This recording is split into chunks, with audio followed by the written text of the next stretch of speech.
Dituding berbisnis PCR dan banyak dapat keuntungan, Luhut tak terima. Ia pun marah. Sementara jawaban Luhut selama ini terkait bisnis PCR dinilai mencela-mencele dan terlihat gelagapan. Koordinator Pemberlakuan Pembatasan Kegiatan Masyarakat atau yang disingkat dengan PPKM, Luhut Binsar Panjaitan, menantang pihak-pihak yang menghujatnya terkait dugaan bisnis PCR untuk melakukan audit.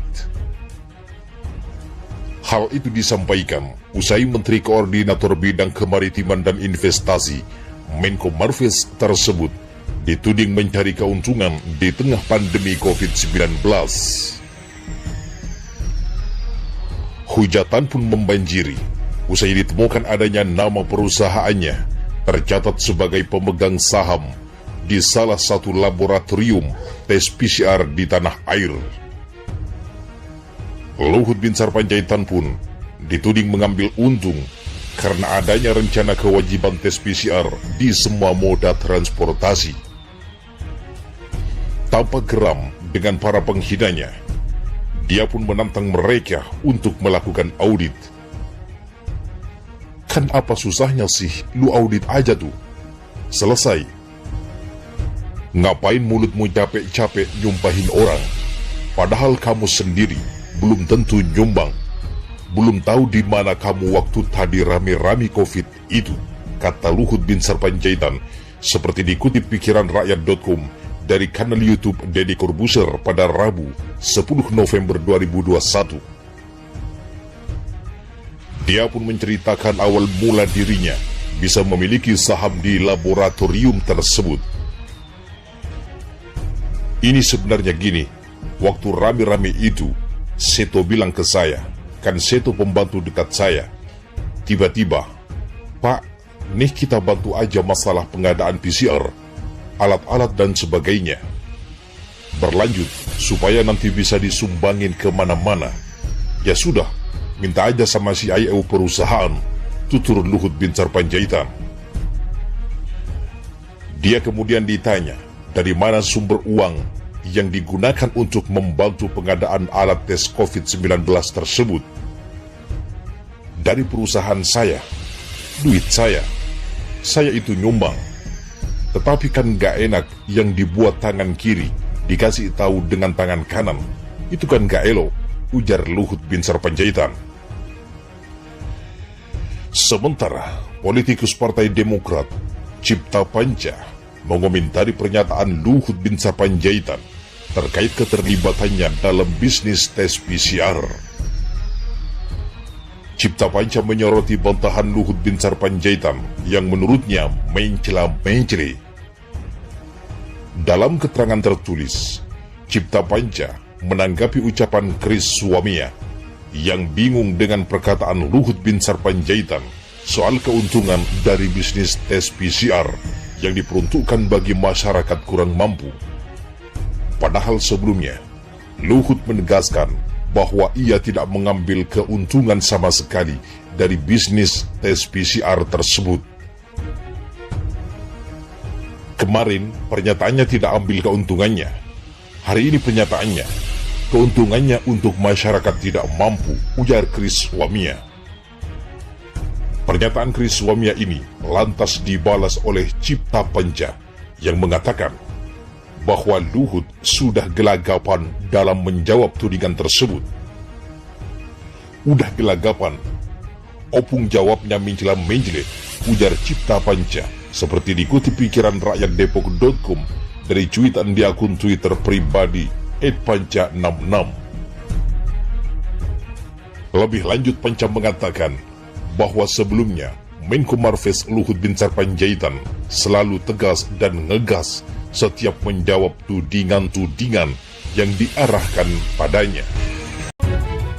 Isu pejabat berbisnis PCR makin memanas dan semuanya terbongkar. Luhut pun jadi sorotan. Bahkan hingga ada yang mengatakan, saya pun tak percaya Luhut itu bersih, jauh dari korupsi.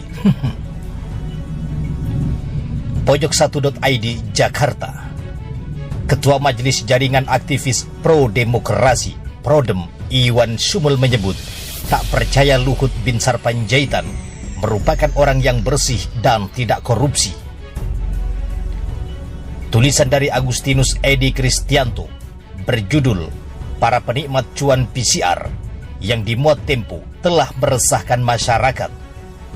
Pasalnya, tulisan itu berisi dugaan para pemangku kebijakan turut serta dalam berbisnis tes PCR. Bagi Ketua Majelis Jaringan Aktivis Pro Demokrasi Iwan Sumul, keresahan itu merupakan hal yang wajar. Sebab ketika pemegang kebijakan ikut dalam bisnis yang kebijakannya dia tentukan, maka rakyat akan dirugikan. Ini bahayanya kalau leader jadi dealer, ujarnya kepada kantor berita politik Ermul Rabu 3 November.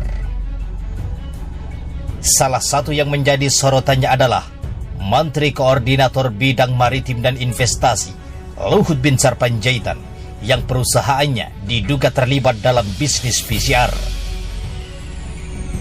Menurutnya, hal ini membuka spekulasi bahwa Luhut sebagai pengambil kebijakan diduga mengambil untung atas kebijakan yang diambil. Apalagi, kata Iwan Sumul, masyarakat Indonesia masih terngiang film dokumenter berjudul Sexy Killers yang turut menyinggung nama Luhut dalam kaitan bisnis batu bara di tanah air. Iwan Sumul pun berandai-andai. Dia yakin jika penegak hukum berani masuk dalam ranah ini, maka kasus bisa menjadi lebih terang benderang. Andai saja KPK, Polri atau Kejaksaan berani sidik dugaan korupsi dan keterlibatan Luhut Binsar Panjaitan dalam berbagai proyek, pasti dia kena. Ya enggak sih, ujar Iwan Sumul. Apakah netizen percaya Luhut Binsar Panjaitan orangnya bersih dan tak korupsi? Saya pun tak percaya Luhut Binsar Panjaitan bersih dan tak korupsi, kata Iwan Sumul.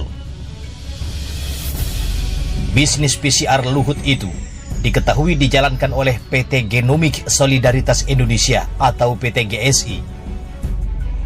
Di PT GSI, Luhut disebut memiliki saham secara tak langsung melalui 2 perusahaan tambang yang terafiliasi dengannya, yakni PT Toba Sejahtera dan PT Toba Bumi Energi. PT GSI merupakan perusahaan baru yang didirikan tak lama setelah Indonesia dihantam pandemi COVID-19 awal 2020. Dilansir dari Kompas.com, PT GSI merupakan pemain besar dalam bisnis menyediakan tes PCR dan swab antigen. Bahkan PT GSI bisa melakukan tes PCR hingga 5.000 tes per hari. Diketahui, PT GSI memiliki laboratorium yang terbilang sangat modern. Laboratorium milik PT GSI dirancang untuk dapat memberikan pelayanan tes PCR yang tidak hanya berskala masif, tetapi juga memberikan hasil tes yang lebih cepat. PT GSI membuka jasa layanan PCR dan antigen di lokasi laboratoriumnya yang terletak di kawasan Cilandak, Jakarta Selatan. Selain itu, perusahaan tersebut juga menawarkan layanan datang ke rumah atau kantor untuk perusahaan maupun konsumen perorangan. Hasil tes PCR yang dilakukan melalui PT GSI bahkan bisa keluar lebih cepat, yaitu di hari yang sama atau kurang dari 24 jam. Bukan hanya itu, PT GSI juga bisa menerbitkan hasil tes PCR dalam waktu 12 jam.